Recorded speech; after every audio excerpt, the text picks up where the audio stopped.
people that's counting on me. I cannot eat from the tree. I'm Adam to Z.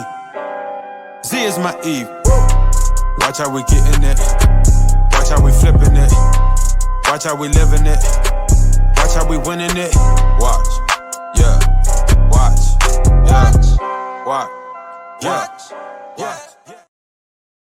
What's up, everybody? We are back with another episode. My name is Artis. And I'm Zadoria. And we are the Andersons.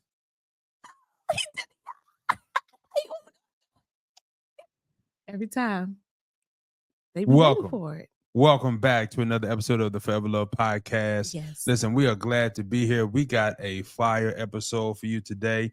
We're actually going to be continuing this series we're in called Should I Stay? Should I Go? I Don't Know. This is the married edition, and we got a special guest for y'all today. Listen, but before we bring up our guests, we want to make sure that you all know to follow us on all social media platforms at TRY, the number 4, Ever Love. That's Try Forever Love everywhere on IG, TikTok, Facebook, wherever you follow or social or talk or scroll. And go to our website, tryforeverlove.com. Scrolling at the bottom. Make sure y'all check it out. Listen, we're ready to get into this. Hey. Now we are bringing to the stage our guests. And here we go. Welcome to the stage, y'all. Dre and Tatiana, the Baties. I love the sound effect. I love it. Big audience. Welcome in, y'all. Welcome in. Listen, we are excited to have you on the podcast today. How y'all feeling? I feel good. Real good. That's good. Listen, we're about to do our check-in, and then we're going to get right into this episode. We are excited to be here. We got a great conversation. I know y'all ready to get into it. I know we ready to get into it. But, of course, as always, we got to do our check-in. So, Z. Y'all ain't over there? Y'all good over there?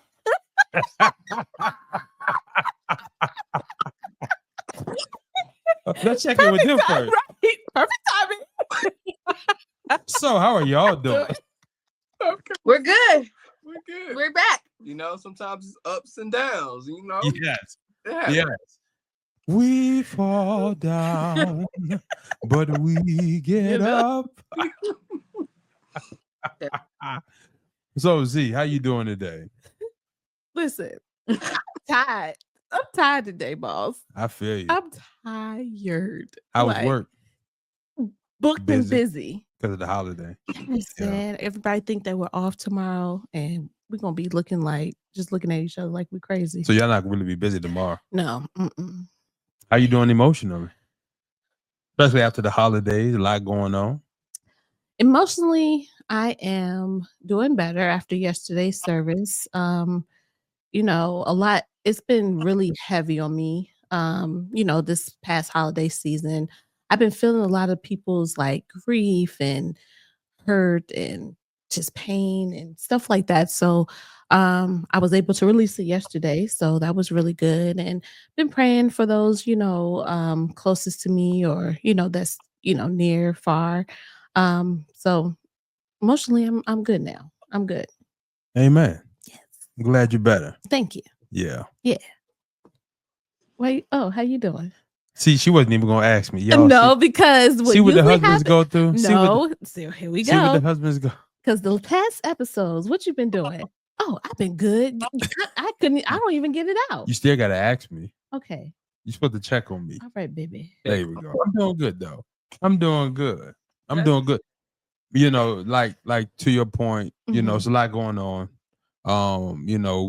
We've heard of some deaths. We've heard about, people being in the hospital. We've heard it's a lot going on. And so emotionally, I'm good. I've been praying for people and, really checking in with people. And mentally, I'm good. I'm ready for the new year. Excited for the new year. Excited for what we're going to be doing with Forever Love and, the retreats that we're going to be doing, don't tell everybody about the retreats. We're going to be doing. And so we're excited, man. We're excited. So I'm doing good, feeling good. Good. Yeah. Yeah, let's get it. All right. right. Dre and Tatiana, how are y'all doing? Emotionally, mentally? What's going on with y'all? How y'all feeling? Just probably a mix of everything for us. Just Christmas. This Christmas probably took us by storm. We started off good, and then it just took a turn for us, and we had to rush our youngest one to the hospital. Nobody ever expects that, like you said, hospitalization, deaths. I think for me as a mom, because I stayed in there, we alternated, but I stayed in there majority of the time because Dre had to work. It was sad for me because for it to be a time of the year where we're like excited, gifts and families coming into town, when I was in there because we were on the pediatric side, it was very sad and hurtful to hear the pain that I heard in a lot of kids and parents. And I seen, because we were on the ICU floor, and it was like, I felt like we were zombies, a lot of the parents, because we didn't know. Being on ICU, you already know that's just like, that's the next level to anything, your kid or can go anywhere. So a lot of us I felt like a zombie. And then I seen some of the parents, they'd just be stoic and just walking, staring at towel on the floor. And I heard a lot of crying and pains, or just seeing big old ventilators on these kids. Like, and you think outside, I didn't want to be on social media because I just felt like a lot of happiness. And not saying that I was envious of people, but it hurt to see other people on the outside and they were enjoying time. And I wanted to enjoy it, but it wasn't that for me. So it was very hard, just seeing me, the parents, hearing the kids, hearing these machines, and you'll never know what nobody's going through. But I literally was like, this is something they don't talk about. Everybody talks about Christmas being something, but this is not something you commonly talk about, or us deciding who gonna stay overnight with our kid, what kind of decision is that on Christmas to figure out what that's gonna look like. So it's been an emotion.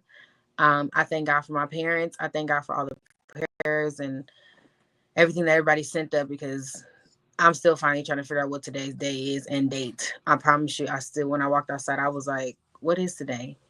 And but to thank God that we got strength in our relationship that kept us strong, and then to have outsiders keep us strong, check in on us. I feel better now.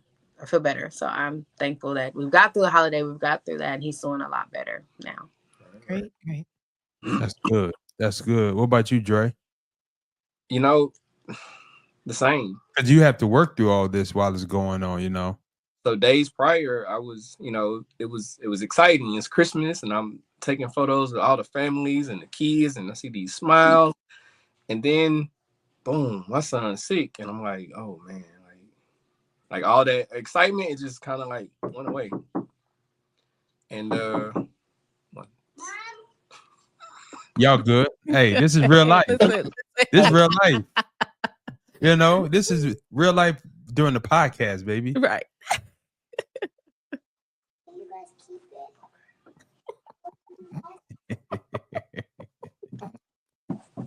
Make sure that's not pushing. It's the hat for me. The hat was dirty. It's all good. It wasn't dirty, but yeah. Yeah. But yeah, it was the excitement, it kind of dwindled real quick. And here it is, our kid's in the hospital. And not only is in the hospital, but I also have to keep working because, I got 2-3 video shoots and a bunch of photo shoots to do. And I'm like, I got to put on this smile for everybody else. But I'm like, I just want to go back to the hospital and see my kid.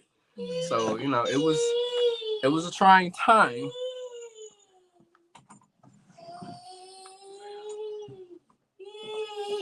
He ain't wanted us all day.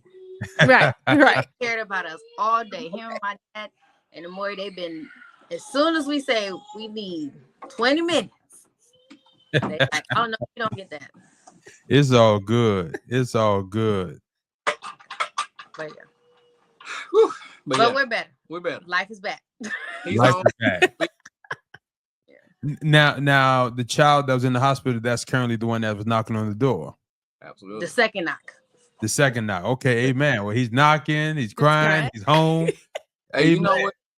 Sometimes when they're crying, you like, oh, I just wish you stop. But when they're careful what sick, you ask for. and then you like, oh man, I just want to hear you cry. Yeah, be back to normal. You know. Yeah, it's crazy. Mm-hmm. You appreciate small things when you don't have them. It's so crazy. Man, that's beautiful, man. Well, I'm glad y'all was able to get through that. I know it was difficult, but we're on the other side. I'm glad. I'm happy.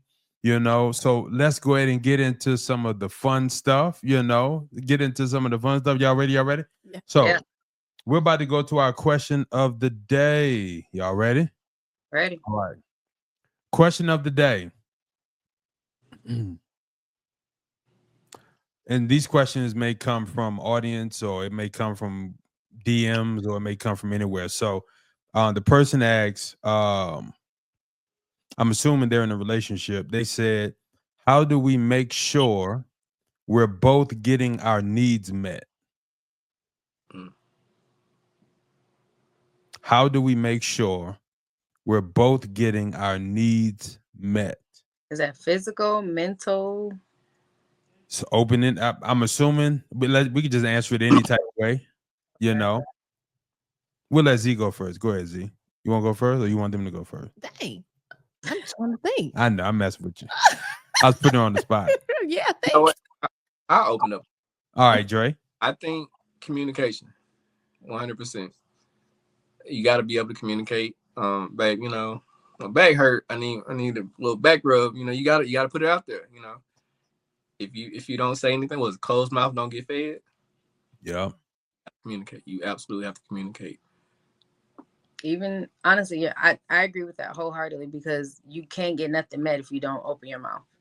You can't get fed if you don't tell somebody. You can't be.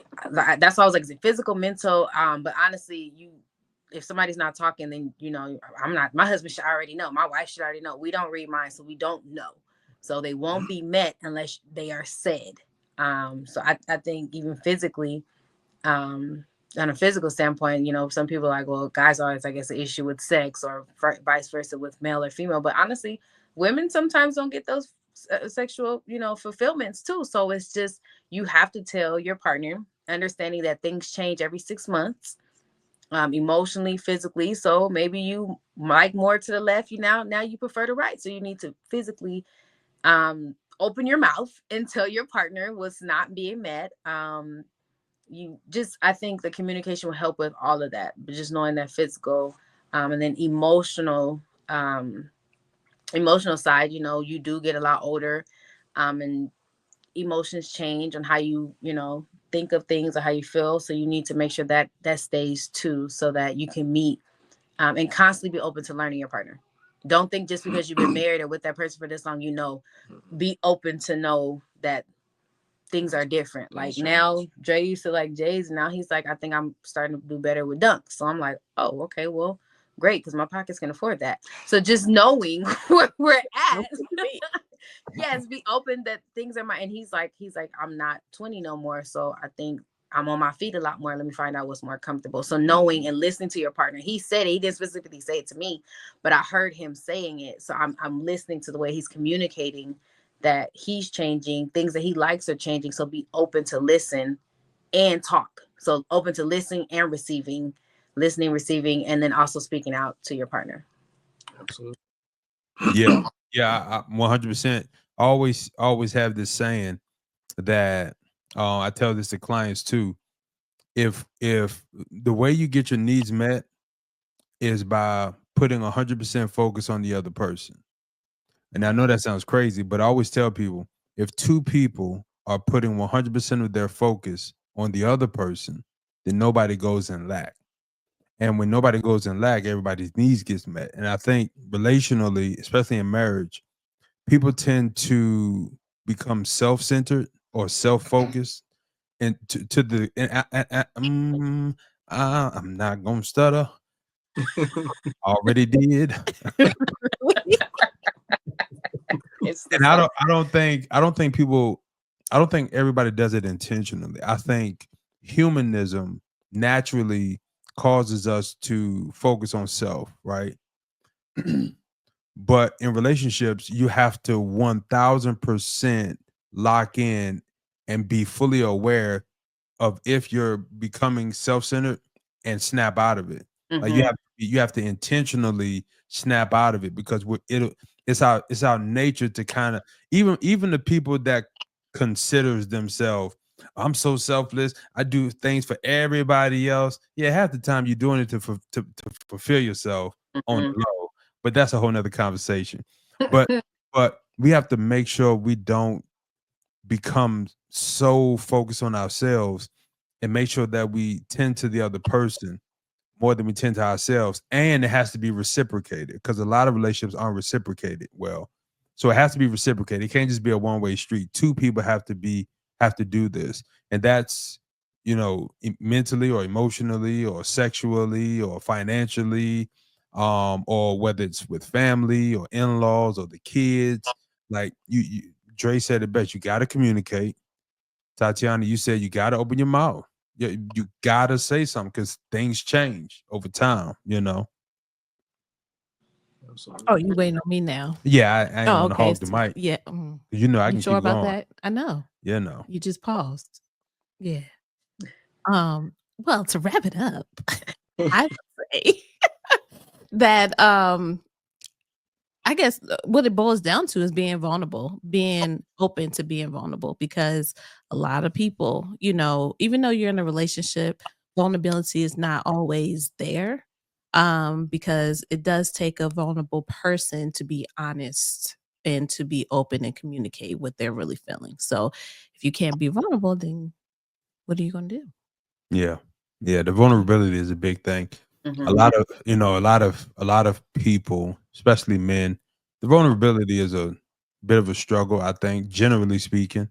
There's always exceptions to the rule, but I think both men and women struggle at times with pride, and that vulnerability is a struggle because we don't want to seem weak or we don't want to seem needy. Mhm. We don't Mhm. want to seem like, you Mhm. know, sprung or whatever it may be. You know how how humans are, man. We so stupid at times, but we because I think we just get in our own way, and I think it's coming from peer pressure externally to where a man might not be want to call this he don't want to be called a simp, a woman don't want to be called a pick me.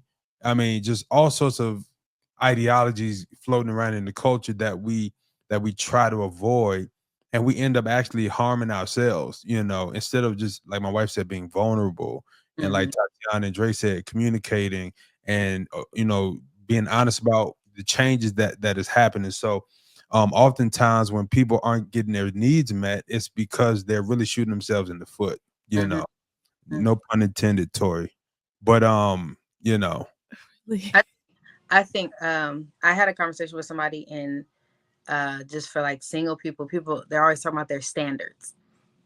And I'm like, but then I was like, and I only say this because when I was single, I was like, I will not let, I was like, I will not be cooking 2 meals, and these are my standards, and I'm not letting up on this. I'm not cooking 2 meals, and I can't stand feet, and this, that, and the other. But was that a standard, or was that something I did not want to do with the right person? I said, so we need to know the definition of standards and being vulnerable, knowing the difference between that and knowing what you just maybe that person you didn't want to do that with that person. So don't say these are my standards and then you get with that person. Like, okay, for me, I'll say for example, that's what happened to me. As when I was single, I was like, what I won't do and what I won't do. Okay, my husband's a vegetarian. I proudly will cook 2 meals because I know this is what it is. And I'm like, well, and I'd always promised Dre, I was like, I will make sure that you ate. And that doesn't always mean that I always cook, but did you eat today? Are you okay? What did you do? You didn't eat. Okay, now I'm upset because you didn't eat. And now this, that, and the other. Okay, let's go make sure you got something out of the freezer, whatever it is, peanut butter jelly, or whatever it is. Even if I have to make two, yeah, That's wild. that's wild. I do. Yeah, okay. That's wild. But it just knowing that was I would keep saying those are my standards. These are not my standards. That's not your standards. No, there's standards of how your morals and your life. Those are different standards and ways of things that you do stuff. So no difference between standards and what you will and will not do. Those are two different things. Also saying I used to be like, oh, I can't stand feet, this, that, and the other. Oh, they can't touch me at night. Oh, I don't want to cuddle. I can't go to sleep if I just don't feel the top of his foot on my foot, and it just won't go right at night if I just don't just if I don't feel the toenail on the top of I don't know, but when I look back, I'm like, those were not standards. You were just being so silly. And then I'm telling single people, stop having standards so high that you can't reach them. That part. But what I won't do is like, well, like you be saying, he gotta have 8 figures, but baby, do you even have 6? Like, You got 5. Do you have 1? But just knowing the difference, and like she said, what could she do to answer that question? Know what you like and know what you will and will not do, so that way when you explain it to that person, it's not confusing, because one day you did and then you didn't. No, know what you will and want to do. Like, okay, I don't care for feet, but if you know you get your feet done, I'm okay with that. So knowing those differences and communicating that, and not saying, oh, these are my standards and what I won't do. No, you probably will what you won't do. Just being mindful of that is a big thing. Yeah, the standards conversation becomes very prominent because we tend to focus on standards because it's what we want, right? Not saying that standards, but let me say it a better way, because I don't want to just frame it as it's just what we want. A standard could be a need, right? But a lot of people have standards that are irrational, and I think that's what you're pointing to. It's some people's standards are very irrational and it's very cultural, to where the standard they have doesn't really meet a need that they have. It just meets a desire that they want to flaunt, or that they want to clout chase with, or that they want to show off to everybody. Especially with the 6 figures thing, like people can frame it in terms of provision and taking care of your family in our economy, but a lot of times, for example, I don't know how true this is, so don't quote me, but there was this article, 50 Cent was doing, he was paying his baby mama, what was it? Some crazy 300,000 a month. 300,000 a month, right? And she asked for more. Wow. That's just nuts. So she ended up going back to court, and they gave her 40,000. So he went to court. He went to court because he was like, she's being excessive. He went to court. He went back and was showing that he paid this and the other, and they dropped her down to like almost, it was like $6,000 a month. Yeah, like something crazy. Like, girl, you should have kept your mouth closed. Now you talking about your standards. You lose everything sometimes when you just be grateful for what you got and be more accepting. And yeah, but yeah, I didn't feel bad for her, because I was like, as much as he talked about, he was like, I give you $1 million a month. Hey, as the old folk used to say in the country, leave good enough alone. Right. We can drop the mic on that one. Right. Yeah, I mean, well, listen, let's move into our main topic, because this is going to be a great topic. So we've been talking about should I stay, should I go? I don't know. We've done the singles portion, where we talked about whether or not people should stay in their relationship or not. And now we're going to be talking about the married edition. So this conversation is going to be geared towards married people, right? What we want to figure out is, because there's a lot of people in relationships, aka marriage, right now, and they are struggling. There's situations going on, all types of situations going on, and they're wondering to themselves, they might be in their room right now, in the bathroom right now, at the friend's house right now, trying to figure out, should I separate? Should I divorce? Should I stay? I mean, all sorts of stuff going on.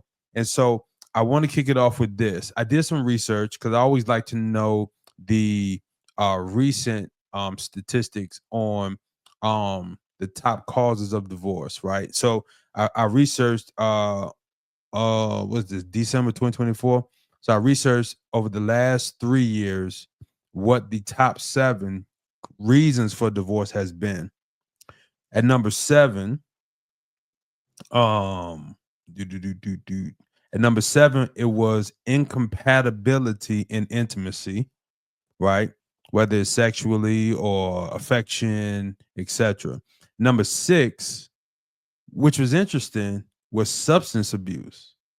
Now, I'm not saying it's interesting as it's like not normal, but typically a lot of couples tend to stick it out, I think, through this, but it's actually number 6 on the list. Depending on what kind of substance you're talking about, because people they on that yeah it's on some other stuff nowadays. Man, that stuff, man, and this stuff, and the stuff today. I don't want to just keep using the D word, but the stuff today is just it's laced, it's different, it's not, or it's just a lot going on with it, right? Not Number authentic. 5 came in at domestic violence. Now, keep in mind, for all those that are watching and those who will see this, okay, I'm not trying to be perfect in my stats or my statistics, so don't come in the comments on something. Now, number 5 is that you got it, you win. All right. Number 5 is domestic violence. That's a big one. Number 4, which is always the most arguable one. I'm sorry. Did you cut the heat off? Yes, It's it just it's cold in here. Yeah. Oh yeah, yeah. Sorry. All right, number 4, irreconcilable differences, and I think this is the one that gets the most discussion, especially on podcasts and YouTube and amongst our men and women, because a lot of men feel like marriages are ending for irreconcilable differences, and women are taking the money and taking the kids and leaving men with nothing. But men don't want to talk about the fact that, hey, I mean, you were cheating, you were like, I mean, it's not always just because of nothing, but that's a whole nother episode.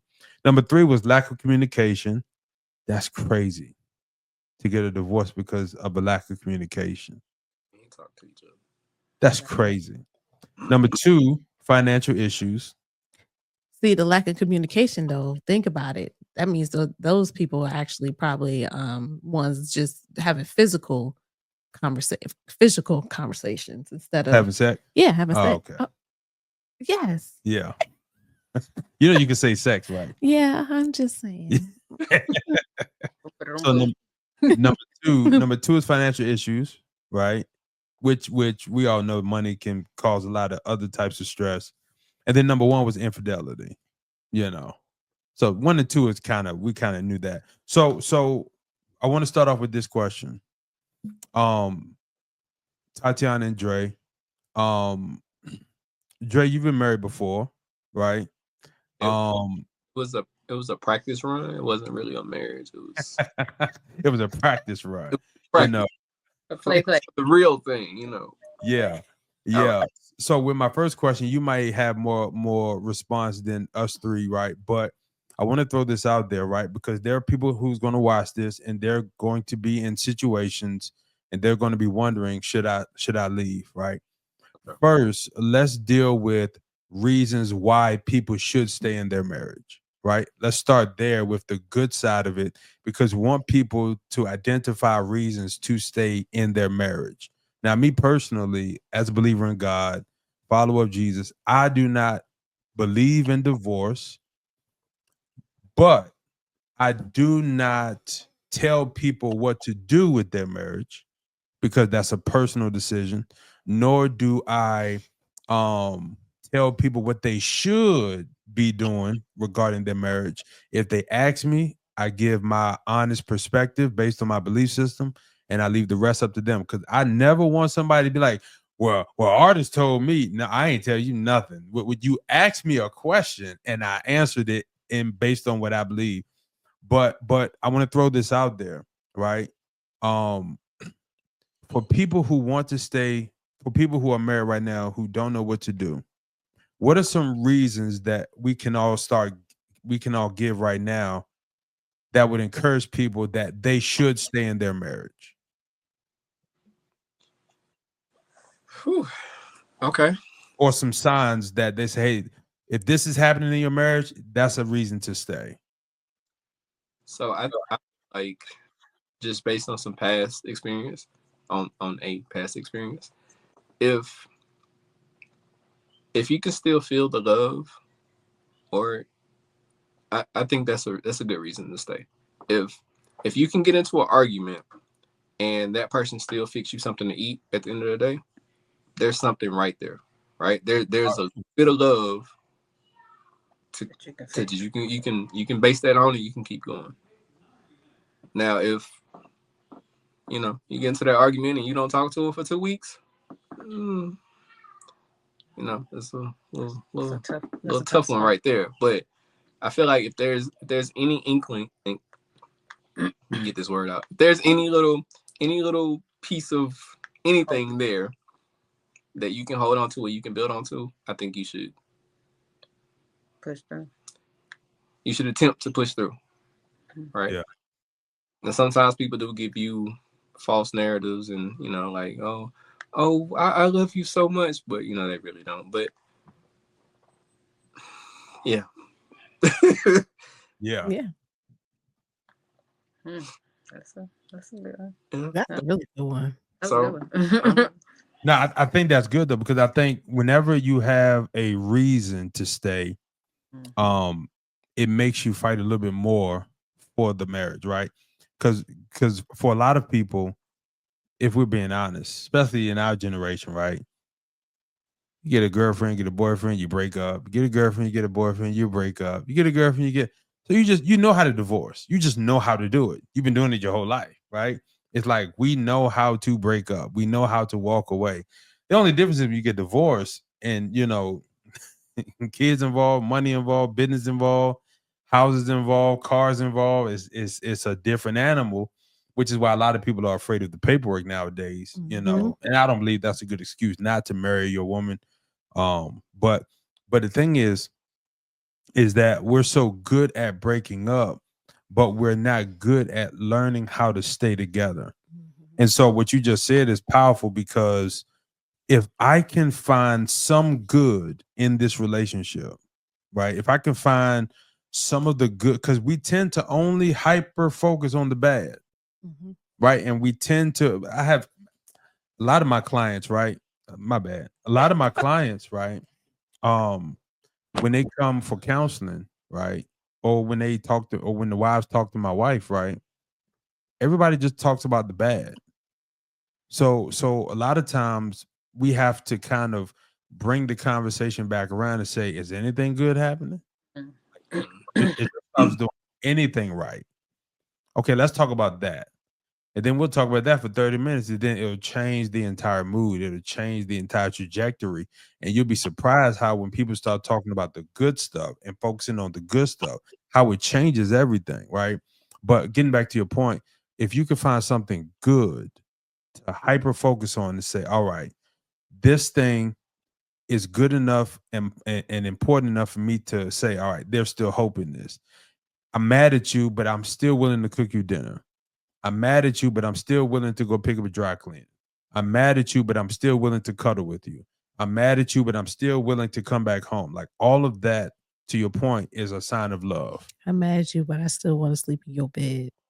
Oh, I'll tell you now, I ain't going to no couch. You could just, you can cancel that. That ain't gonna never happen in the Anderson house. Ever. Be mad all you want. I'm getting in my bed. I paid for it. It's a lot. Okay. Go in the other room. I ain't going nowhere. Now, if you want to go get up and go to get another room, I ain't gonna stop you. But I tell you, I ain't going nowhere. Foolishness. But any other responses on that? Well, I'm sorry. What was the question again? I know we kind of yeah. So the question was, what are some reasons that we could give people that might be a sign that they should stay in their marriage or fight for their marriage? I've been an advocate for kids and youth and stuff like that, but I always tell people, don't stay because of the kids.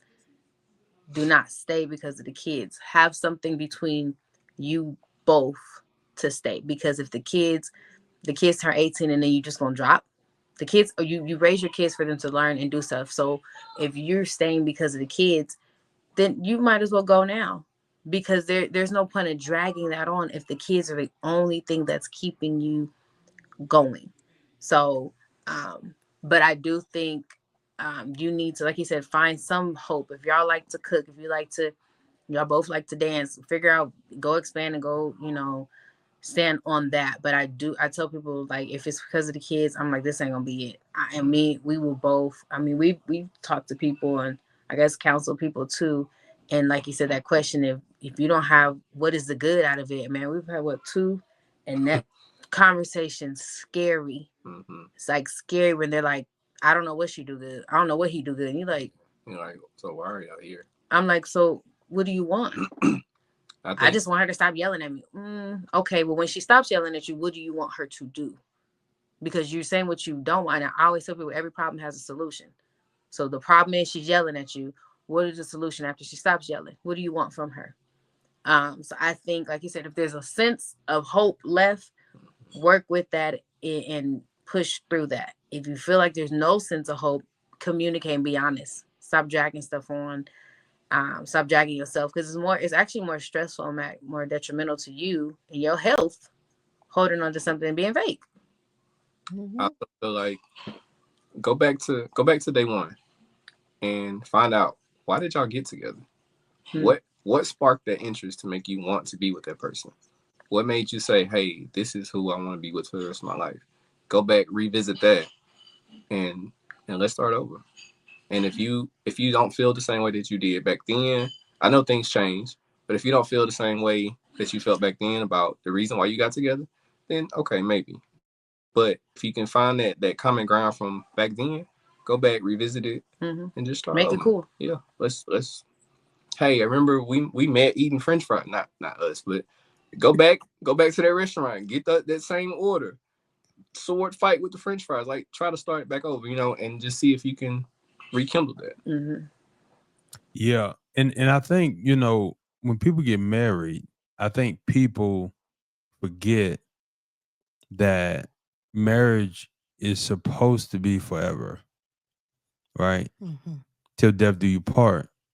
And I think that in our society, because we've glamorized marriage, and we've hyper glamorized it, I don't think people are going to the altar with the reality of the point of this is to stay together forever, right? And I think culture is shifting the idea of marriage to death do you part.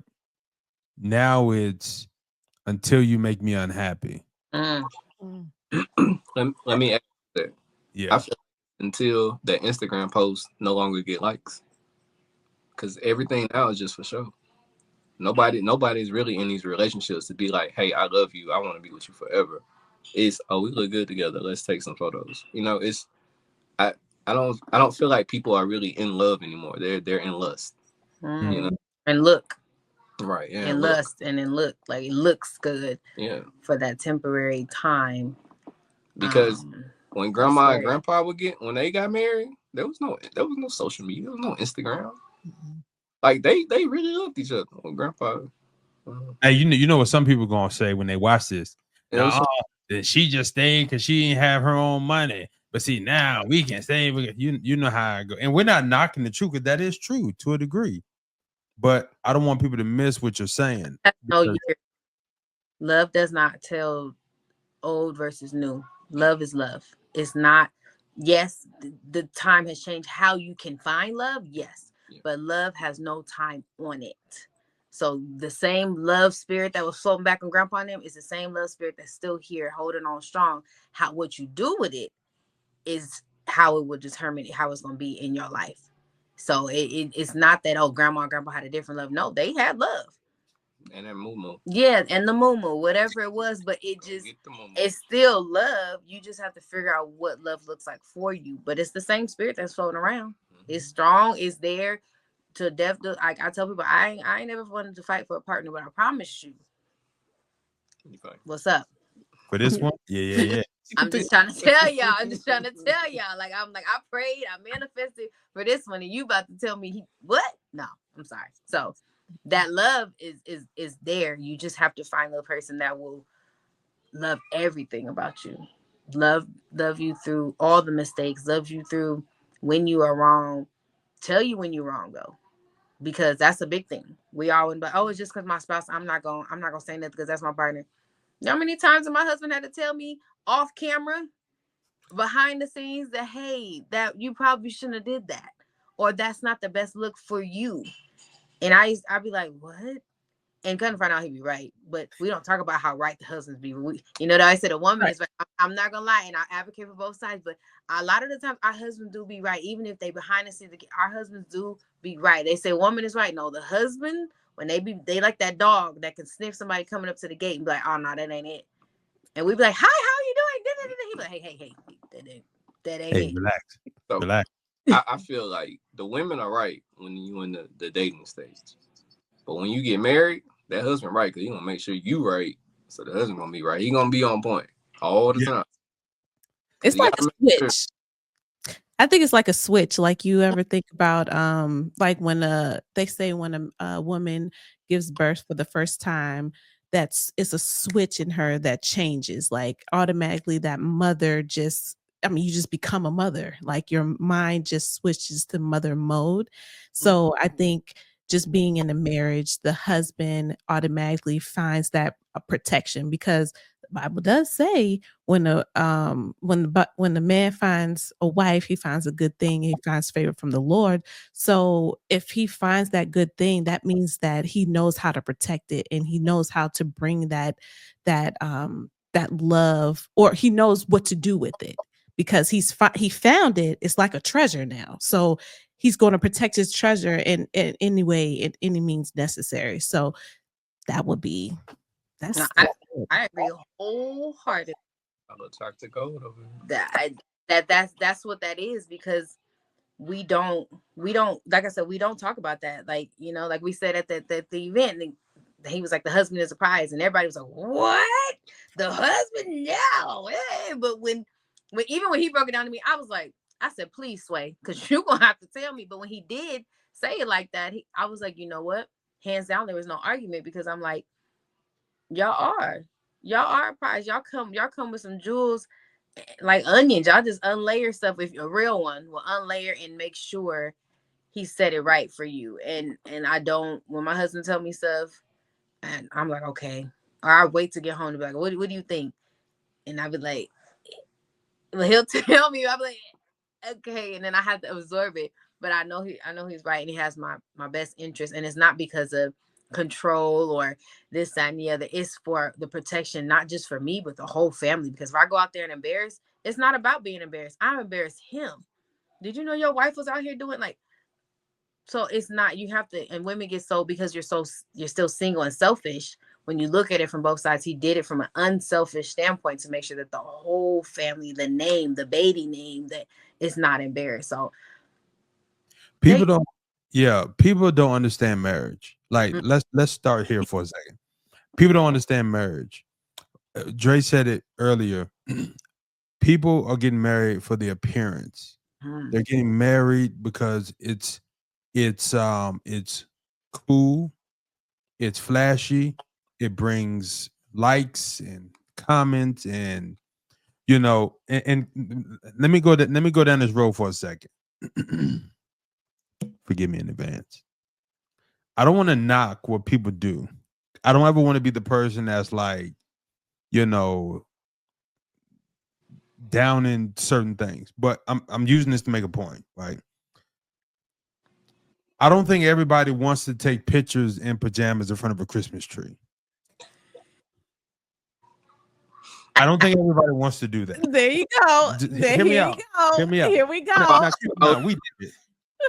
I just don't think everybody wants to do it. But I believe that there is some encouragement from the husband or from the wife, to each his own, to where they see something else and they see the attention it gets, the likes it gets, the status it gets, and we kind of gravitate to it. And we do that in different areas. I'm just using the Christmas tree as an example. I saw a post earlier today. A woman got engaged. Hold on, time out. I like how I know why you did this. You tell the people the story. Go ahead. No, I wasn't even doing that for us. No. I wasn't doing that because of us. I'm really going somewhere with this. Okay, go ahead. Earlier today, right, I saw an Instagram post. She put her ring all in the camera. I'm leaving 2024 a fiance. Beautiful. Amen. That's beautiful. But I think if we're going to be intellectually honest in our culture, part of that is you flexing on other single women because you know what it feels like to be the single woman and see it. And you're excited to be a part of the group that can flash the ring. Now, keep in mind, men don't get moments for this. We don't get moments to shine. You see my ring? We don't get moments to shine. So why are we getting married? It can't just be for clout. It cannot be for this, because what are we getting? As soon as we get on one knee, y'all don't even remember what we look like. Not at all. So when a man wants to marry you, he has to genuinely want you. Now flow with me for a second. If the seriousness of marriage is being degraded in our culture, we cannot just talk about the male side of it. We must also talk about the woman side of it, right? And this is not a male versus women thing. I'm just bringing context to the entire point. The point I'm making is there's something going on in the dynamic of relationships to where we're not really getting in relationships and getting married for genuine, healthy reasons, which is why people are ending up in these situations to figure out whether or not they should stay in their marriage. So, because the question is, how did you end up with an abuser? And you can't use the answer, he hid it from me. You can't use that as an answer. You can't say it was a representative. No. How did you end up with a woman who doesn't do anything? There's something we're ignoring for the simple fact that we're trying to have something for a reason that we're not being honest about. And that reasoning is trying to fill gaps of our own loneliness, fill gaps of our own emptiness, fill voids of being left out. And here's my point. People don't like being left out. And marriage is now a new opportunity to no longer be left out. Now you're part of a new group. Exactly. Part of the hashtag Black Love, hashtag fiance, hashtag not single no more, whatever you want to put that as. But that's the thing. Everybody still wants it. You know how many couples are getting arguments because the husband don't want to take the pictures on social media, or the wife don't want to do that. Like, this happens all the time. You know what I mean? But not to make it. I can speak to that, right? Andre. Go ahead, Dre. So the social media thing, I was like, why would I want to be on social media? Like, that's crazy. I was always taught, like, don't put your face out there. You don't show off what you got. You don't do this, And then I fell in love, and it was like, oh, my taking a photo. Oh, okay, you want to do this? All right, babe. Like, it was just, it happened, and now we on social media. Honestly, to be honest, though, there are things that you do elevate and change. Like we said, things over time. Like in the beginning, Jay was like, "Oh no, I don't do holidays." I said, "What? Who don't do holidays? What?" I'm like, I go to all my families and I fill up my gas tank. I'm going to my dad and my mom and my stepmom's family and stepdad. Like, I went everywhere. And Jay's like, "Yeah, no." I said, well, I don't know what to tell you, but we're gonna do gifts and presents. So over time, I think the first year was no tree. So then I went and bought some lights from the 99-cent store. First of all, shout out, so sad 99-cent store should close down, but it said 12 feet of lights, and it gave me 12 lights with 12 feet, 12 light bulbs and 12 feet of rope, okay? But I was so excited that me and Laurel put those lights in the window, and Dre was like, "Take those down. And what are you doing?" And I'm like, "No, they're nice."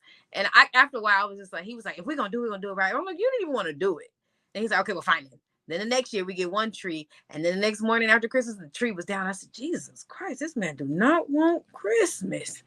And over time, then he goes and buy a tree. Now he's like, "Let's get decorations." And I'm like, "What decorations?" And now I'm at the point I'm just like, "Just get a few bulbs." And he's like, "No, we got to do it right." And what's the color year? Right. What's this year? So it's like, now it's not that it's for that, but knowing your person, that things can change, but don't do it for the likes. Like, we didn't post about our tree or do this and the other, but we, over time, yes, it was cool at the beginning for social media, but now it's just like, I know who I married. Do it for it comes down to, I know who I married. You know who you married. I know who I married. He did know that there were certain things that wouldn't change, and I knew there were certain things that wouldn't change for him, but I was willing to be like, "Okay, well, we can do a little bitty tree." And he was just like, "Okay." And now we got a 6-foot tree and then some lights and this and that. And now he's like, "Well, the kids got to do 6.5. Don't. You right. Don't put my half. He put a lot of work in to get that tree. I was hunting for that tree. So You know, so shifting gears real quick. Anybody want to chime in real quick before I shift gears? no, you're good. Mm-mm. Want to chime in? Go ahead. Go ahead. You got something? No, I forgot what I was gonna say now. All right, let's take a moment so you can No, remember. it's okay. Go, please. Carry on. 3, 2, 1, go. 2, Carry on. 1. Carry on. So the thing is this, right? The thing is this. I don't think there's, because this is the married edition. I don't think there is any reason that we could tell somebody to get a divorce. Mm-hmm. Right?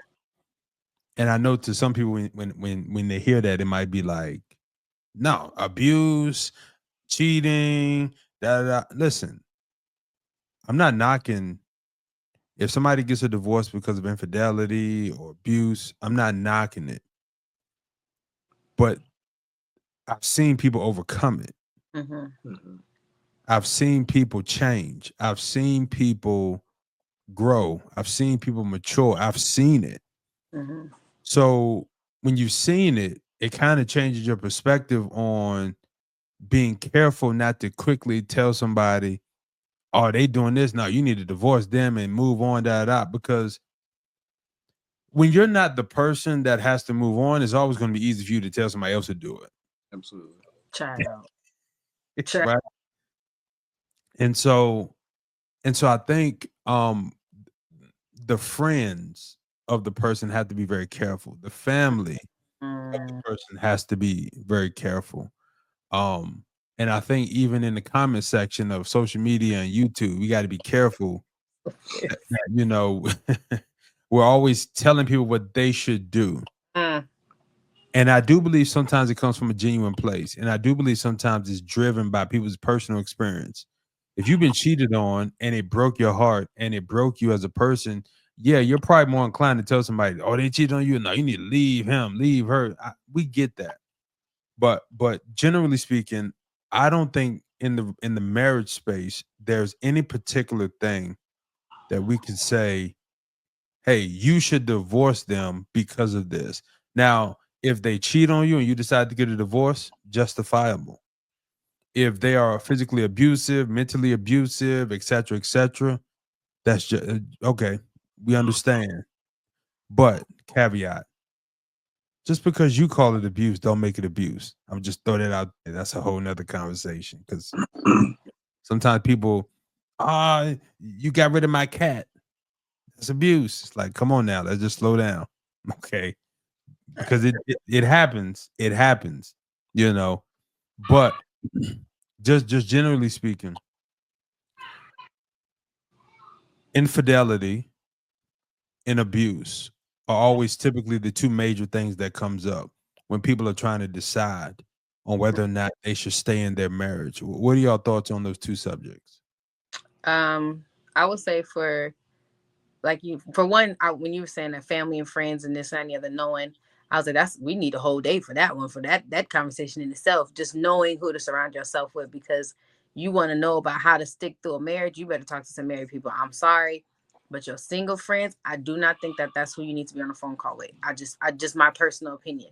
Now, people who went through it, okay, but being cautious, because who has your best interest? That's who you want to. But there I say, once a cheater is always a cheater. That's not necessarily true. What you did in that single span or when you were dating other people does not mean that they're always a cheater. And I'm not saying that I accept it. But like you said, abuse hits differently for certain people. I've been in an abusive relationship, and I should have left when I should have left at that time, but I didn't. So that doesn't mean just because of people think of one swing you run. Can you stay there for a second?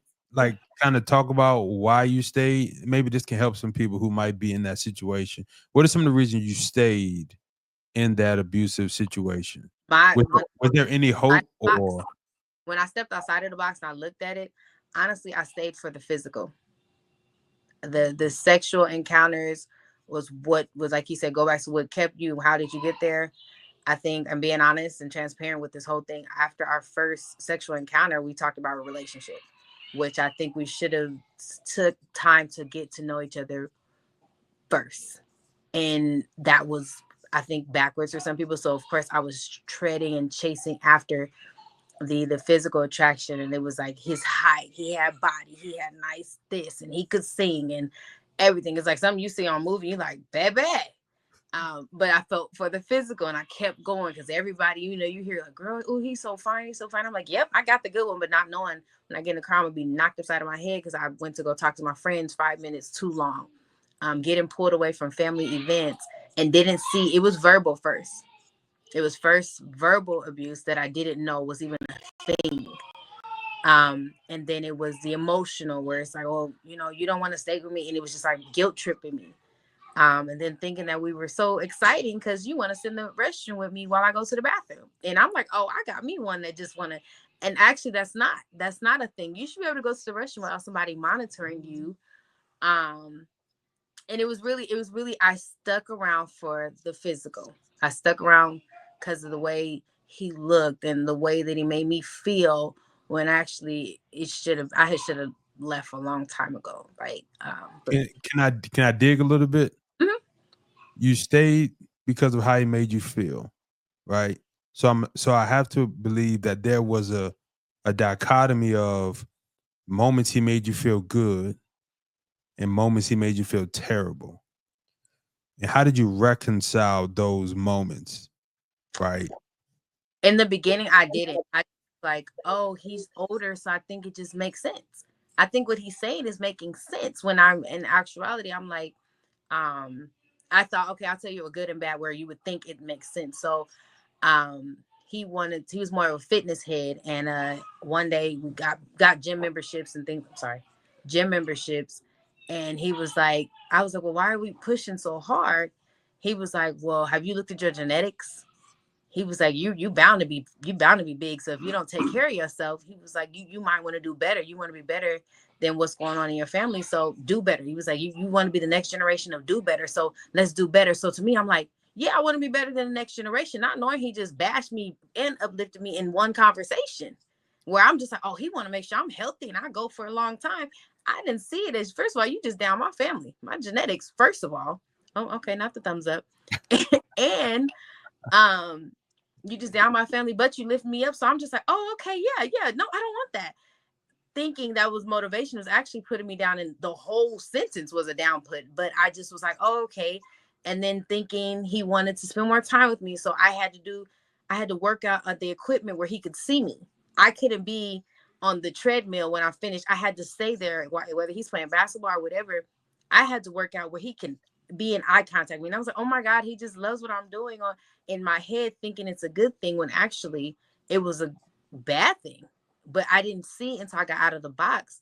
It built up to actually towards the end where it got physical. And my way of getting out was when I seen how it trickled onto my son. And when I started getting calls from daycare that he bit a kid in the head. Yeah, he was fighting, and the teacher said he grabbed the kid's head and just bit at the top of his head. And I was like, what? That don't even sound like my kid. And she was like, he just got angry. She said he spazzed out, and I noticed that he was seeing me get into my fights, and it trickled down. So after a while, I started like, this is not what I want. This is not where I want to be. And then my last straw was I blacked out. And I didn't remember after a fight. And I remember waking up on my bed, and I was like, what happened? And I was like, I don't think this is healthy for me. I don't think I need to be here anymore. But it took me probably about a year to realize to leave. And then it took me about 5 years to realize, when I was advocating for abuse, that I learned more about what I was doing wrong to how to help people out of a situation like that. But we are so blinded. I always say, people, we're in the box, you don't see it. You don't see it until you get out of the box. And I didn't until now, where I can freely, it doesn't trigger me having this conversation, telling other people about it. It doesn't trigger me any bit. I talk about it. I can help people. I'm like, I know who that is. I know what that girl looks like. I know what that situation looks like. I know, I can't tell you what it, like you said, to how to get out, but I can tell you what I did to get out and what I needed to do, and yada, yada, yada. But yeah. Man, that's powerful. I'm glad you made it out. Right. You know? And Jay said, me too. Because a lot of, Telling him about it, I just was like, he was like, I was like, it's okay. I'm good off of it. Like I seen the person like 5 years later and they looked at me and was like, oh, yeah, no, I'm not what you thought I would. Because you predicted that I would be this hopeless being anything without you. And I seen him, gave him a hug, and I wished all life and greatness in his life. But there's no malice to any of my exes. There's no malice to any of them because I learned something from everybody. But in that predicament, and then I had promised myself I would never be in a relationship where I could hear the demeaning of me going forward. Man. What you thinking over there, Dre? Right. I know I love my wife. She been through a lot. I love my wife. Man. I'm proud of everything she's overcome, and Got me here. I'm loving it. Yeah. I'm You loving it. know, what about now? There's this dynamic, right, going on where a lot of people who are married are wanting to be divorced because they're unhappy. Mm. So we understand infidelity, we understand abuse. And again, we're not telling people to divorce because of that, but we understand that dynamic. I always believe that if there's infidelity, go to counseling. If there is abuse, go to counseling. These things can be worked through. I've seen people overcome it. So there is always some type of hope.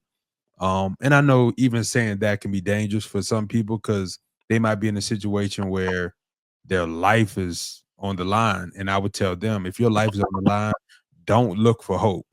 Get out of it, seek shelter, help, isolation. Well, not isolation away from family, but get isolated from the marriage of the person, with family and friends and get help. But then there's this dynamic of unhappiness, right? Where people people are leaving their marriages because they're unhappy. And that's a tough thing because there's no way that unhappiness should be a reason somebody should get a divorce, right? Or leave their marriage. So What? I can speak on it, all right? Okay. My first marriage, within my first year of marriage, I was told, hey, I'm unhappy. And I did so much. I was overdoing things. Well, I guess you can't overdo it, but I was doing so much, and I was just like, let me try to fix this. Let me go back to school. Is it me? So let me go back to school. Maybe we'll improve the income. All right. So I go back to school. I do this. I do that. And then it's like, okay, I'm still unhappy. So I'm like, well, what is it? Okay, maybe let's go shopping. Let's go buy more things. Let's go do this. Let's go buy all the new cars and spending money buying houses and all this kind of stuff. And then it was like, it's not me. You're unhappy with yourself. But it took me 4 years to realize The first year, divorce was on the table. divorce was on the table with the first year because you weren't happy. But it's not that I wasn't pleasing you. You weren't happy with yourself. You entered a marriage and you weren't happy with yourself. So when people say, "Oh, I'm unhappy," you have to look back. You have to look at yourself. Are you happy with yourself? So I might misquote this, but Will Smith said something about uh, how did it go? You have to be happy with yourself before you enter something else because another person can't make you happy. Something along those lines. Yeah. But yeah, happiness doesn't come from another person. You have to be happy within yourself. And And people have in your situation, did she ever come to the realization that she was just unhappy and she like with herself? I'm Or not did sure. she just keep blaming? It was a lot of blaming. It was a lot of finger pointing. Not to bash anything, but Yeah, honestly, I'm not sure. got you. Because that's what I find for a lot of people when I hear their situations, them being unhappy. You hear different stories on social media, YouTube, podcasts, and a lot of it comes down to people are just not personally happy. They're looking for somebody else to fill their void of happiness. And for when people get married, and they don't do the work on themselves, that's typically the outcome, right? You come to realize that you thought marriage was going to fill your void of unhappiness or fill the void of your being your excitement or your loneliness or whatever the case may be, and it's just not the case, you know. And happiness is so fleeting. It's here today, gone tomorrow, back next week, back gone again, and it's like, you know, and this is why as a believer, I love the fact that the Bible talks about joy. It never really references happiness. Like you don't see the word happiness in the Bible. It's the term joy refers to having a consistent contentment, right? Which can be accompanied with happiness. But even if things are not perfect, or even if things are not exactly how you want it to be, it's you have a sense of contentment with your situation. You realize that you're not looking for all these external things to bring you fulfillment or to bring you some level of peace or whatever the case may be. It comes from within, from a different source. And so for a lot of people who are married and they're unhappy, blaming the other person is just not the way to go. Because this is what I tell people. If my wife is unhappy, or if I'm unhappy, right? Or if Dre is unhappy, or if Tatiana is unhappy, what we're going to typically do is, hey, Z, I'm not happy. Make me happy. Okay. Make you happy. Oh, okay. Maybe okay. So okay, make her happy. Make him happy. Okay. Why are you not happy? Because you're not doing this. All right. So I'm not doing this, that, and the third. All right. So now, to Dre's point, it's like, all right, let me do this. Let me do that. Let me do this. Let me do that. Now, this is where the resentment comes in, because I'm jumping through hoops because you said you're not happy, and you're saying that I'm the reason you're not happy. No, Cool. you ain't doing it right.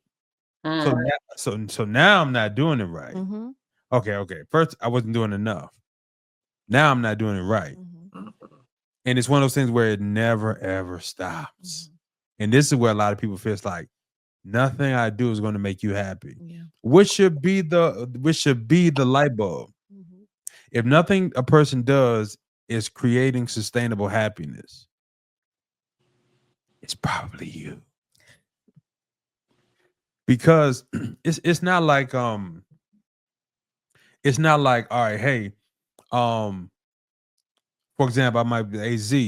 I would love it if you would start doing the dishes on Monday, Wednesday, and Friday. That would really make me happy and help me out a lot. That's different. Mm-hmm. That's not like I'm depending on you to bring me happiness. Mhm. That's me asking for you to help me out in the area in this season of my life where I need help. Mm-hmm. And the help that you give me provides a sense of happiness or joy. That's fine.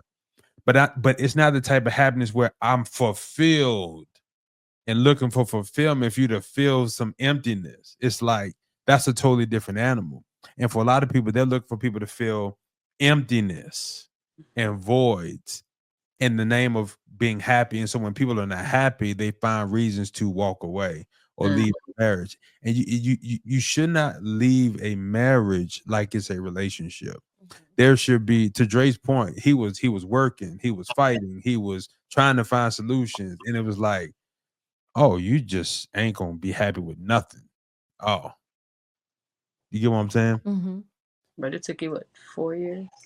It took me 4 years to realize it, and 1 year to different say states, moving around states, multiple states, and 1 year to say, you know what, I tried it. And even at the end, I was like, all right, I tried. I continued to try, and I continued to be a man of my word, right? And up until I actually gave myself, here's my cutoff point. And when I hit that, I was done, right? Yeah.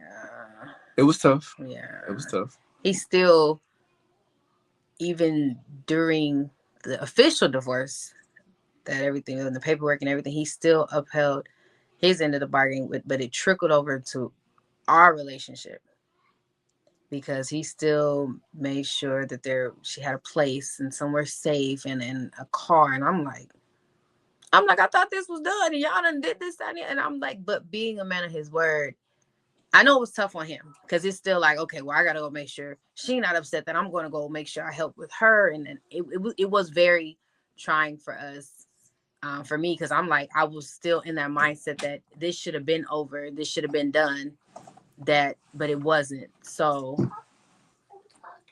it was hard for me. It was very, very hard for me, and I know it was hard for him, trying to be a man of his word, trying to keep her and make sure that he ended the bargain, but. I could see where before, not trying to say I didn't believe what he said, but when I seen that he was a man of his word, that he, like you said, he tried, not saying whatever she wanted, but he still was making sure, even the fact that keeping that through marriage, he was going to fulfill his word. And that is a lot bigger for a lot of people than people think. Because that's why I fell in love with him even more, because I'm like, oh, he's a man of his word, but this is driving me crazy. But he would not let up on what he promised on how they would end the marriage. But I was just like, bro, she messed up on this and she did this and she messed up. And he's just like, well, I promise this, so I'm gonna keep it. And I'm like,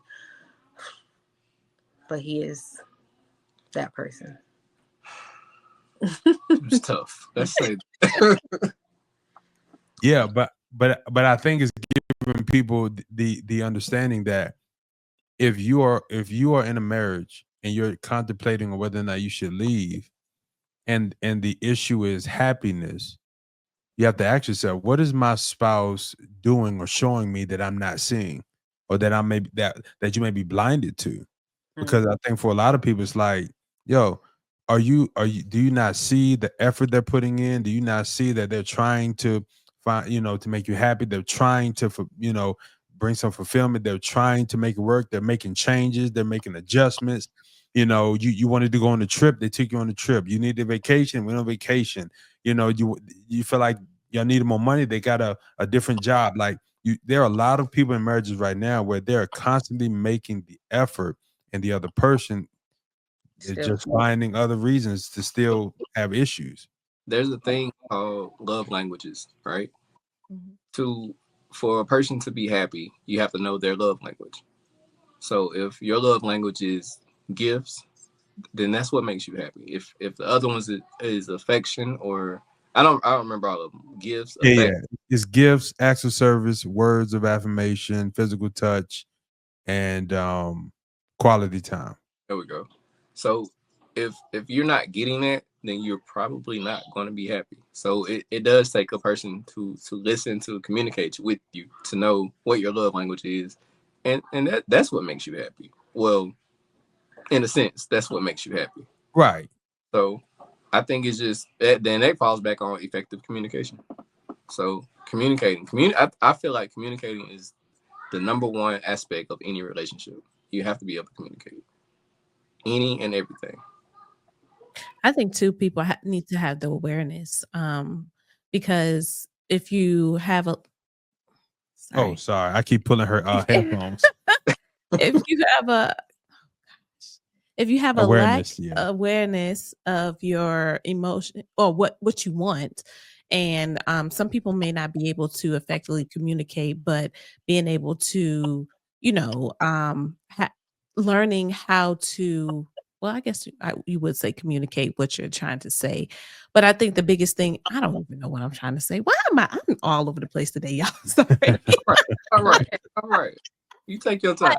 Having the awareness, I think the biggest thing is, like, in your relationship, people don't have awareness of themselves. And I think going back, even we always go back to what are you doing in your single life before you even get into this marriage, into this relationship, because a lot of people take in, they're like, oh, I'm ready for the glitz and glamour, I'm ready to show off my man, my woman, do all these things, but then you're not doing the work that it takes to keep the marriage healthy, to keep you together, to keep you with one another, to do all these things. So a lot of it becomes strenuous on the relationship.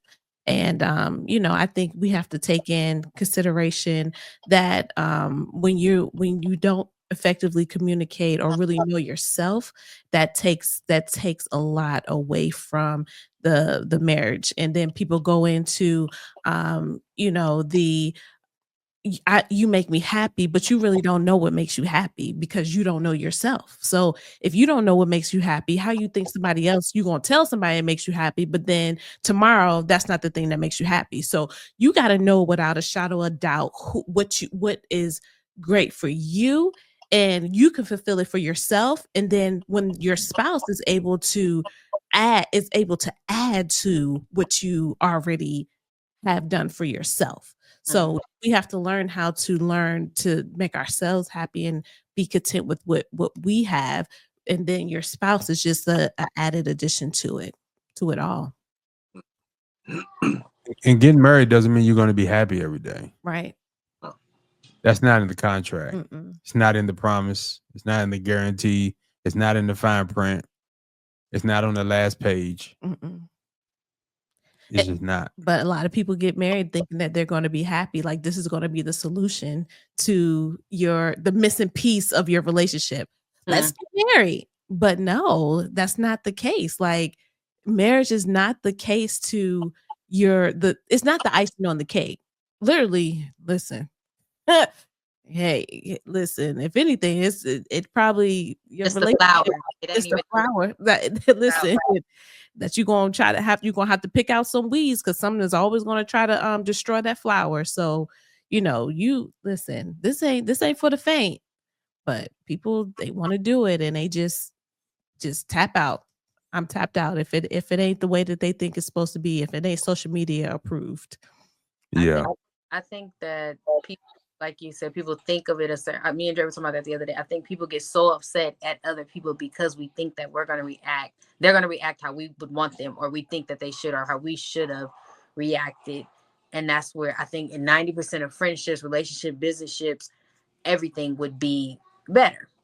And then how you were saying that, Dre, I just drew a blank, but how you were saying that people should know different things. I was just like, dang, that's really deep. And I remember we went to this I don't know what you would call it. It was an event, and they had a panelist, and the lady said, how will you know when you're in a time of your life where things are about to change? And we was like, and everybody's like, she said, you when your ships start sinking. And I was like, what? She's like, your friendships, your relationship, your work ship, your partnerships, your business ship, everything is a ship. She's like, if you in there and everything's starting to sink, first of all, you need to go. Stop trying to hold on to them. If they're starting to fail, everything's starting to go down, but your life is starting to make a change. And she's like, but stop holding on when your time was needing to change. And so when in your marriage, if certain things that certain sex ship or talking ship is sinking, then you might want to back away and look at it a little differently. But knowing when to plug a ship up, or plug, like the analogy of plugging stuff up, fixing what needs to be fixed, and certain things that are just straight up Titanic drowning and it cannot be fixed. Just knowing the difference of that, and when it's a grand time to move forward, work on things, talk about it, and fix it. But I do think that everybody, and knowing when you get into a marriage, that every time you get into a marriage, and like I said, there's ships and there's ups and downs with it, knowing that every marriage, you ain't gonna agree on everything.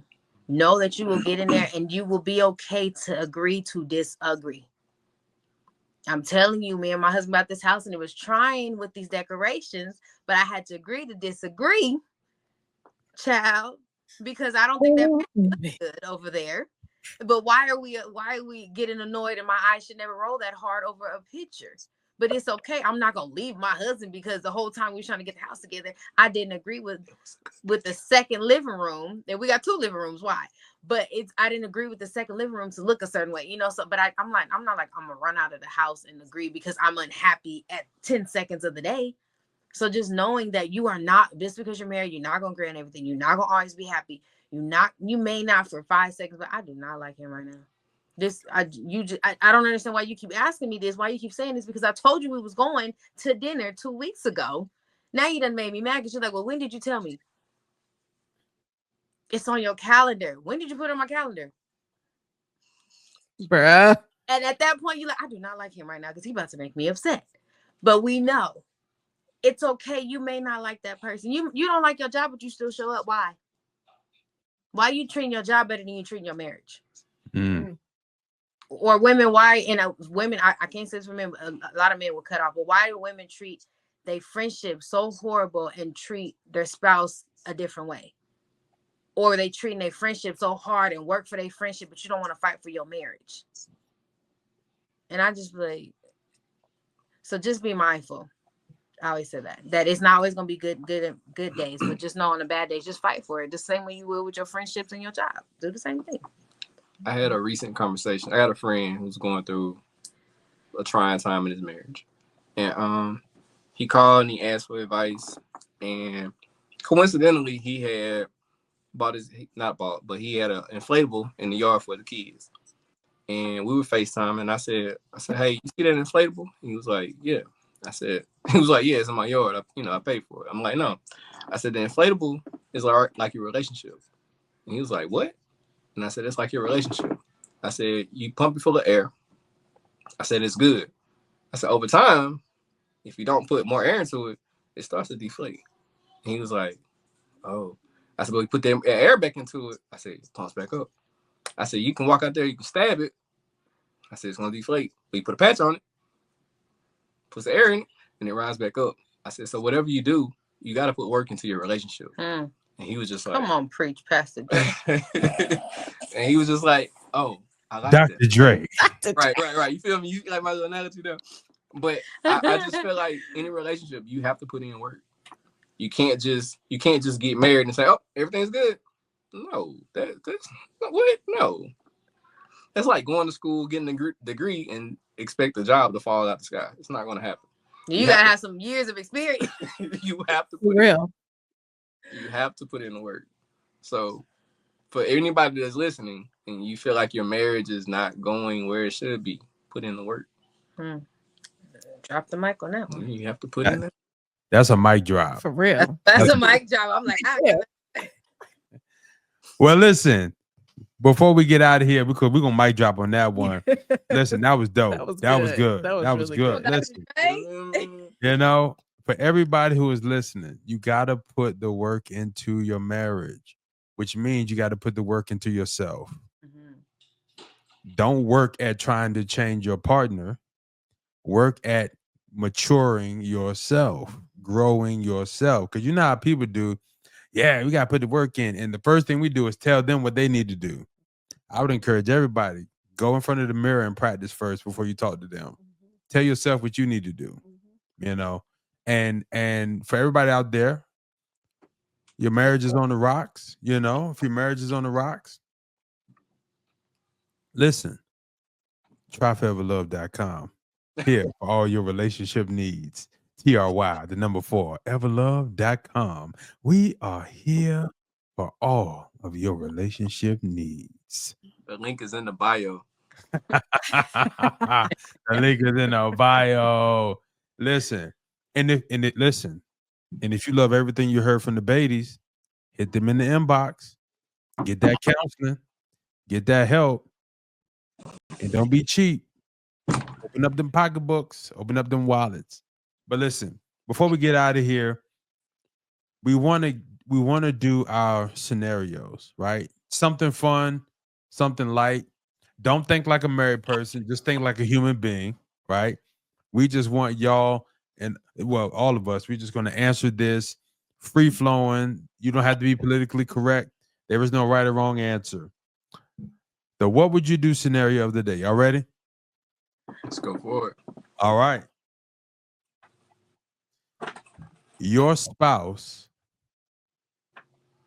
calls you their ex's name. Oh, heck no. During a romantic moment.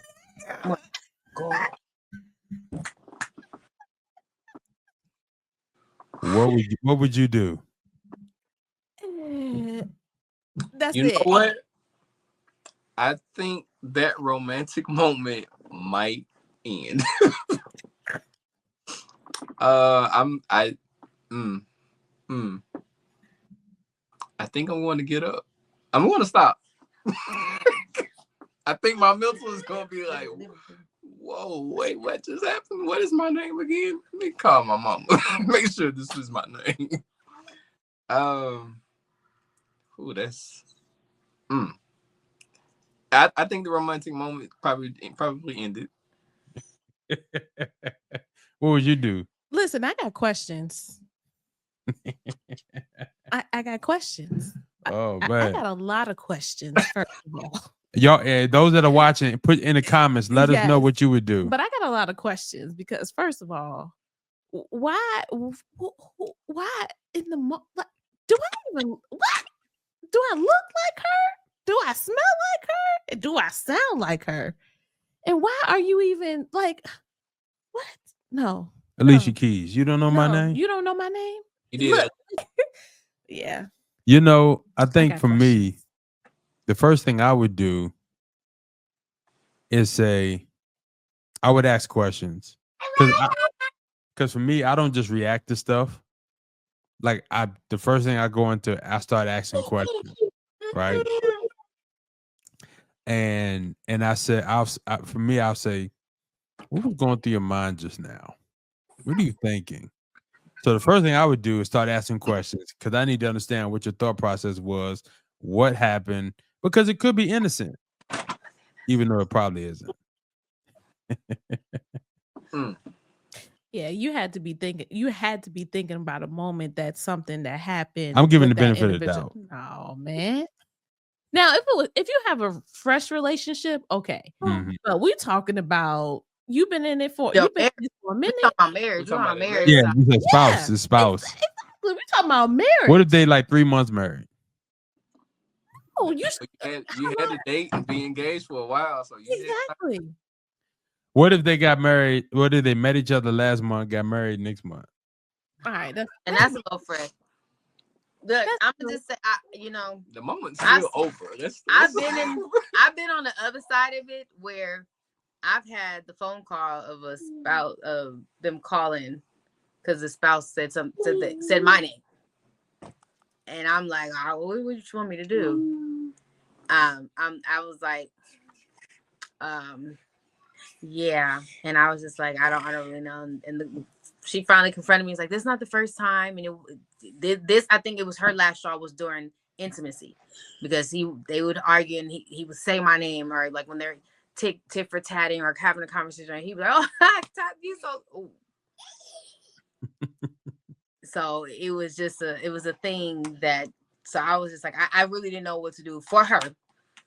She was done. She was annoyed. But for me, if that was to happen now,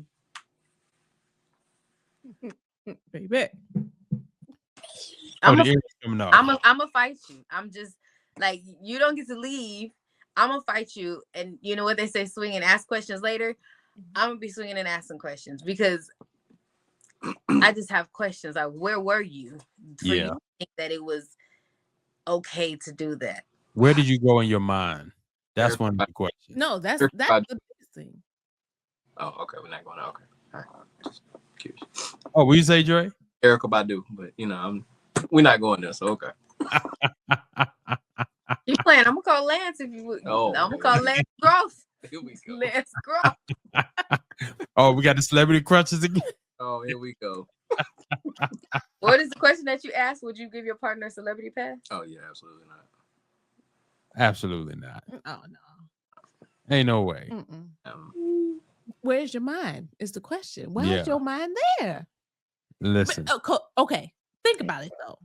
That means that they probably went somewhere sexually with that individual that it made them either want to stay in that moment because they was thinking about something, you're doing something whoop-de-whoop, and then like you unimpressed with what the person physically is doing with you. So mentally, for you to stay in the game, you start thinking about somebody, that person that did it right in that moment. So now it's like, what makes you want to go there? Like, why can't you be physically and mentally here in this moment? You had to go somewhere as a doing this for you. Yeah. I think it's okay sometimes to just stop. You know, fake a cramp. Oh, I've got to. Yeah. Hamstring. Gotta go. Yeah, that was a good one. Yeah. Yeah, No, for real. that was a good one. Because that's the truth. Because it's no how. Yeah. Oh, you had to go. But then the question is, how long you must have been thinking about them recently. Yeah. Yeah. You must have been talking to them recently. Yeah. Something Going going on. on. Going down the rabbit hole. It's nuck if you buck, boy. Nuck if you buck, boy. Listen, let's get up out of here. Listen, Tatiana Dre, where can they find you on social media? How can they catch up with you? How can they hit you, inbox you, book you, all the above?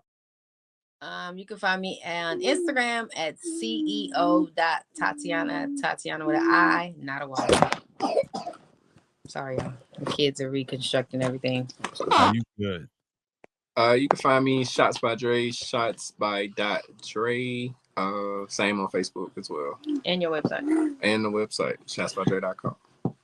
Amen. Shots with an S, right? That's what it is. Absolutely. Okay. So we have our photographer up in this building, you know what I'm saying? Yeah. How can they find you, Z? Hey. Dog. You can find me at the Master Helper at the Master Helper. Master Hopper? The Master Helper. There we go. On Instagram. Zadoria. I am Zadoria on Instagram. And then my first and last name on Facebook. Yeah, you can find me everywhere. Artist 7 Anderson. Artist 7 Anderson. You can find us everywhere at Try Forever Love, TRY4 Ever Love. And make sure you go to our website, tryforeverlove.com, here for all your relationship needs. Listen, this is the Forever Love podcast. We just wrapped up episode number 5 with the Baties. Hey. Shout out to the Baties. We appreciate y'all being here. Y'all are family to us. Listen, we're gonna have y'all on in the future as well. We got a lot of conversations that we're gonna be having together. We appreciate you being here. Anything else anybody want to say before we get out of here? Nope. Stay connected because of love and keep going strong. Fight. Put in there. And stop thinking about them exes in the bedroom. Yes. Yes. Communicate for them to do it the way you want it to be done, the right way. Okay? Communicate. All right, y'all. See y'all next time. We are out of here. Bye. Watch how we flipping it. Watch how we living it. Watch how we winning it. Watch. Yeah. Watch. Yeah. Watch. Yeah. Watch.